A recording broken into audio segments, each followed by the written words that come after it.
I thought I was upgrading my studio with a Shure SM7B and it turned out to be a fake. Counterfeit gear is more prevalent than we all believe. I had no idea that they even existed on the market.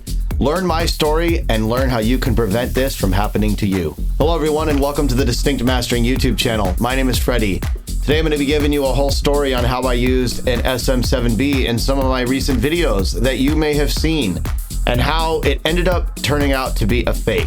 I'm going to tell you how I came to find out, how I had a weird feeling about it from the start, where I got it, and what video I watched to make me determine how it was a fake. If you have an SM7B, then you might want to pay attention because there's a lot more of these counterfeits on the market than we are all probably believing. In fact, I had no idea that people were counterfeiting SM7Bs. In the meantime, if you like the music that's playing in the background, it's one of my new ones on NOS Recordings. It's my Gemini 2 EP as my alias Freshcobar. Links are down below in the description. Make sure to please go check that out. I really appreciate your support. And if you're interested, I just launched my YouTube and Patreon memberships. It's the easiest way you can support the channel. I have a supporter membership on both platforms and a creator membership on Patreon where I give away a lot of bonus content, sample packs, Ableton racks, and we're going to get into a lot of stuff as we progress. So make sure to go check that out. Your support is truly appreciated and will help me to continue making these videos. Now let's talk about my story with the fake Shure SM7B.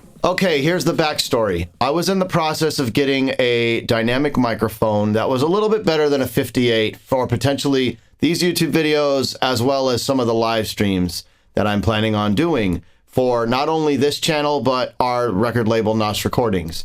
And what happened was I was put on a deal on eBay. Now, I typically do not buy a lot of stuff on eBay when it comes to microphones. I believe in buying new microphones. I don't like buying any used microphones. Now, this was a brand new microphone, but come to my dismay, I did not know that they had fakes on the market. Now, I know all the tricks to look out for on eBay. A very close friend of mine, Neil, who also watches this channel, both of us have been gearheads over the years, and we know all the tricks to look out for. You know, good reviews. Does the seller offer a return policy? Does the seller have a certain amount of stars? Where's the item located? Things like that. Like typical stuff that you'd want to pay attention to when buying things off eBay. Now, much to my surprise, when I got this microphone, I wasn't really sold on it. I wasn't really happy with it. Like, wow, what is the hype of this mic? Like, I'm just not getting that sound that I like. And so I put it in my system and I ran with it. And I didn't actually adjust many settings. Now, I record these videos with an ATEM Mini ISO Pro, so the recordings are not technically going through my normal DAW and everything. These recordings, I try to pre-mix right on the fly through this ATEM Mini ISO Pro and get things right so it sounds pretty good and I have less work to do in post. That's truly the goal. And then with live streaming, you're going to get that same quality. Now, unfortunately, when I recorded those videos, I do want to apologize because I didn't have time to go back and re-record and I wasn't happy with some of the audio quality. Some things were coming out a little messed up. Some things weren't sounding as good. I then started trying to adjust EQs and do things in the ATEM Mini ISO Pro mixer to balance it back out from the mic that I'm currently using now. And it just wasn't working. So I ended up going back to the mic that I used for a while, which was sitting on my desk, which is a small little Rode condenser. And prior to that, I'd used a Neumann, but it's a little overkill for just these YouTube videos. And I do have one. It's just, I don't want to leave it out all the time. I wanted to eventually put something that I could leave out all the time. So if you caught the SM7B in some of my videos, I had it mounted to this desk and was testing out a mic arm, kind of like you see in a lot of podcasts.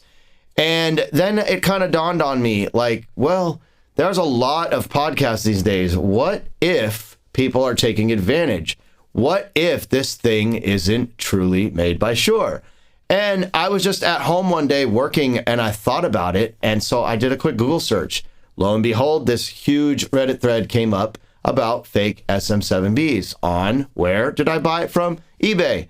And so I went down this rabbit hole of reading about it, and it became very clear to me that I could have potentially bought a fake microphone. So here's the box. As I said, from day one, I wasn't really happy with this thing. It just didn't sound that great. It looked like an SM7B. It has all the characteristics of an SM7B, but a couple months in, after thinking about it, I eventually then did that Google search and boom, there it was.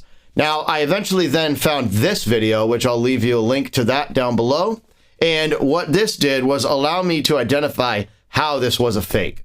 I'm going to pull this thing out of the package so you can check it out. So you've got your typical user manual, and here's the mic wrapped in plastic. I put it back in its box. And at first glance, you know, everything looks pretty legit. This got a little messed up by me repackaging it, but, you know, the one thing that video did point out was that there's a bit of a difference here on the back. And so, you know, it does have the brass ring. There's a lot of different variations of the fakes from what I was reading. So you're going to want to check if you own an SM7B. Make sure you're not using a fake. This thing obviously doesn't sound as good as it should.